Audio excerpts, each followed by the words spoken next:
শুধুমাত্র নবীজির প্রতি দরুদ প্রেরণ করার আমলটাই জিকির হিসাবে সবচেয়ে বেশি করেন।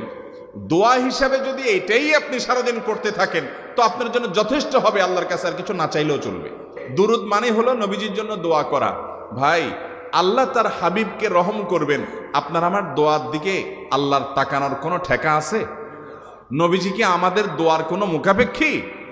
কিন্তু আমরা তার জন্য দোয়া করলে ওই চান্সে আল্লাহ তাআলা আমাদের প্রতি অনুগ্রহ করবেন। একবার না, আপনি নবীজির প্রতি একবার রহমতের দোয়া করবেন, একবার দুরূদ পাঠ করবেন, মান সাল্লা আলাইয়া মাররাতান সাল্লাল্লাহু আলাইহি আশারা।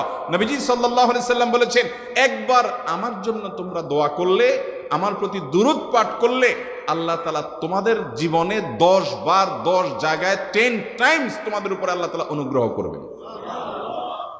আপনি টেরও পাবেন না কত জায়গায় আল্লাহ অনুগ্রহ করেছেন, আল্লাহ বাঁচাই দিয়েছেন, একটুর জন্য শেষ হয়ে যান নাই। ওই যে দুরূদ পড়ছে